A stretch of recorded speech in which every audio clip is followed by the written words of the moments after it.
Kalau sudah namanya guru agama ya mungkin perannya akan berbeda karena agama itu ya janggal kalau disampaikan dengan metode deskriptif. Iya, sing penting paham. Guru ngajar jampi-jampi sholat, yang penting ujian lulus saya selesai. Adapun murid nggak sholat ya bukan urusan guru. Nah kan begitu. Yang guru beri sembahyang aja.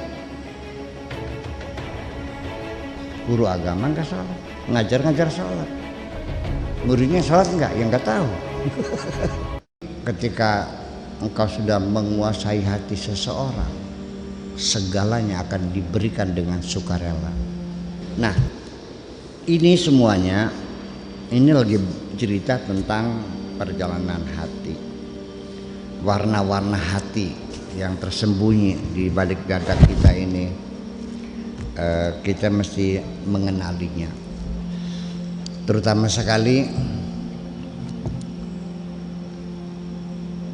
sekalipun tujuan kita jelas, keinginan betul-betul keinginan kita, bukan keinginan orang lain, dan niat kita sudah bagus, tujuannya mulia betul, tidak tergoda oleh hal-hal yang aneh-aneh, penyelewengan dan perasaan. Tetapi itu juga akan ada hal lain yang bisa menentukan etos kerjamu. Ketika engkau mengerjakannya itu sesuatu yang kau kerjakan engkau cintai, maka etos kerja Anda akan jauh lebih tinggi daripada orang yang tidak mencintai. Jadi seperti itu. Belikian, malas. Iya. Nah makanya nanti di dalam beribadah juga sebetulnya mah kenapa kita ini kok berat banget ya karena engkau belum mencintai pekerjaan itu. Nah untuk memotivasi supaya kita itu mencintainya, maka kita harus bisa memanipulasi imajinasi kita ini bahwa apa yang kita lakukan itu kita cintai. Dasarnya apa? Coba kita manipulasi imajinasi kita,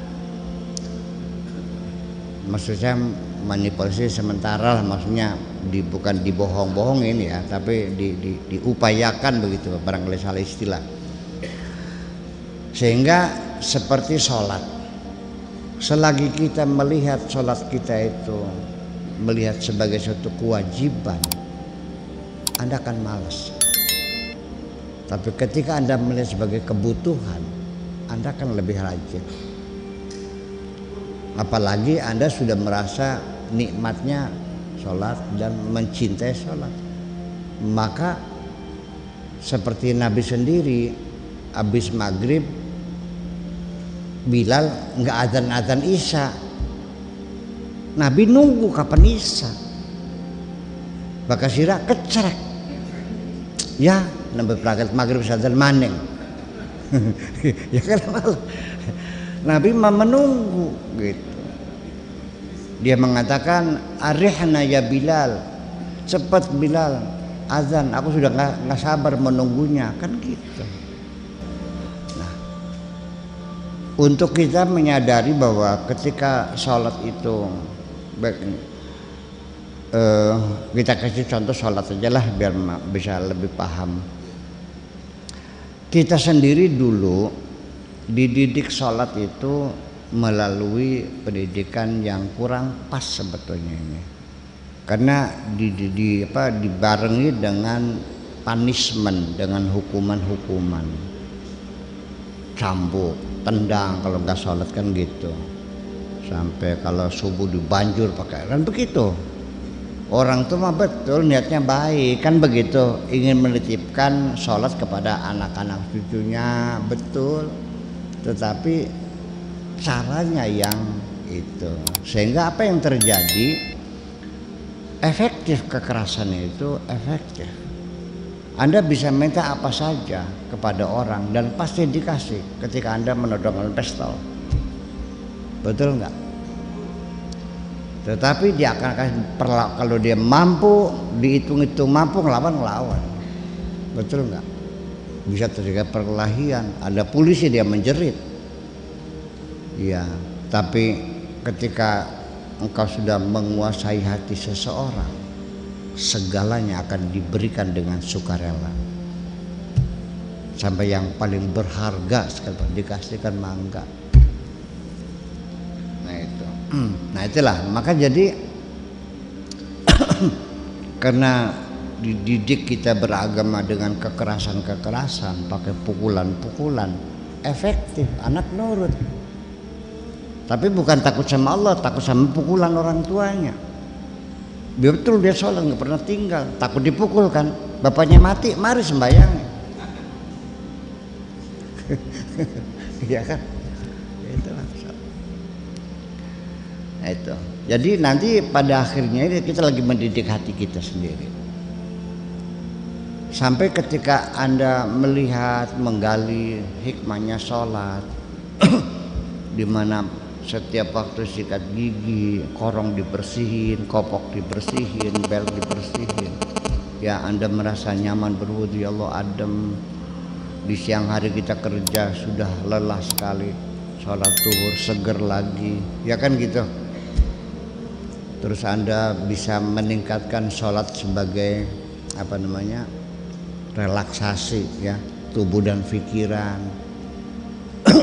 Sholatnya dilakukan dengan tumak nina, bacaan fatihahnya dengan nafas yang teratur, sehingga habis sholat merasa plong, nyaman lagi, seger lagi. Anda baru merasakan.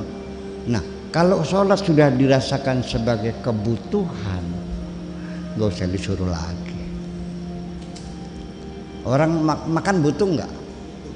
Ya pasti orang akan mencari sendiri, nggak mungkin kalian, nggak mungkin dong. Yang butuh ya, masa enggak? Nah, itulah persoalannya. Zakat juga selamanya ketika masih dia sebagai kewajiban medit. Tapi kalau Anda sudah paham dalam kehidupan bermasyarakat bahwa corporate social responsibility, kedermawan itu perlu dalam bermasyarakat. Ada orang butuh kita bantu, orang pinjam kita kasih, ada orang kelaparan kita kasih makan sama. Ya, membangun persahabatan, banyak teman, banyak sahabat, Anda nyaman. Dengan sendirinya ketika saatnya zakat, ya Anda sebagai kebutuhan bagaimanapun nggak bisa dong makan sendiri. Masa nggak bagi-bagi? Makan sendiri gitu, ya wes lah, bakal mati mendem dewek.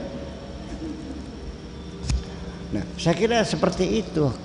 Ke depan kita pendidikan agama itu harus rasional, harus ada pendidikan yang sifatnya ada gerakan rasionalisasi dalam pemahaman Islam. Jangan hanya bertumbuh pada indoktrinasi saja. Kalau bisa mah kapan ya nggak tahu. Ya ini. Jadi nanti guru-gurunya ya di training dulu. Iya dong. Ada pendidikan pelatihan guru agama. Itu. Kemudian kalau sudah namanya guru agama ya mungkin perannya akan berbeda karena agama itu ya janggal kalau disampaikan dengan metode deskriptif. Iya, sing penting paham. Guru ngajar jampi-jampi sholat, yang penting ujian lulus sudah selesai. Adapun murid nggak sholat ya bukan urusan guru. Nah kan begitu. Yang guru beri sembahyang aja. Guru agama nggak sholat, ngajar sholat. Muridnya sholat nggak? Ya nggak tahu. Itu terjadi seperti itu. Jadi, tapi kalau pendidikan agama itu ya harusnya ya sifatnya normatif dong. Iya, artinya dengan membawa si anak itu ya artinya sampai betul mengamalkannya, gurunya memberikan contoh. Kiai Sanusi itu mengajarkan kita salat 5 waktu itu wajib. Kiainya tuh keliling kalau subuh itu muter ke kobong-kobong tuh di pecuti santri udah bangun. Ya kan gitu. Seperti itu. Jadi ya dibimbing, ada pembimbingan gitu. Jadi bukan ngajarin anak jampi sholat, tapi juga mendorong anak supaya melakukan sholatnya, bukan hanya bisa jampinya aja. Ya kan begitu. Nah itulah pola pendidikan semacam itu bagaimana kita sangat tahu lah. Kemudian juga pendidikan yang bersifatnya hanya mengejar nilai kognitif, yang penting nilai besar, tapi hidupnya nggak berhasil kok, gagal. Nilai besar ranking 1, yang rankingnya pas-pasan hidupnya lebih berhasil kok, bisa membangun perusahaan yang maju. Yang ranking 1 jadi kuli, ya kan, karena dia tidak bisa menggali potensi dirinya untuk bermasyarakat, karena dia hanya hafal apa aja, jadi otaknya kayak robot, kalau nggak dipencet nggak bergerak. Ya mau dia beli jalan ke otaknya beli jalan, pelang-pelong mikirnya, yaitu mikirnya pengen jadi kuli, hanya jual tenaga, iya kan? Ya kenapa entrepreneurship-nya nggak terbangun dalam pikiran seperti itu. Nah, itulah makanya jadi semuanya itu kita kembali, saya kira hubungan kalau dengan hati itu sangat sangat rumit sekali ya. Nah ini teknologinya sudah juga luar biasa, dan ini ilmu, bukan sekedar terawangan. Psikologi itu ilmu kan? Iya ilmu, sama dengan matematika segala macam. Ya dianalisa, diuraikan, disimpulkan, dieksperimenkan, iya dong. Oke.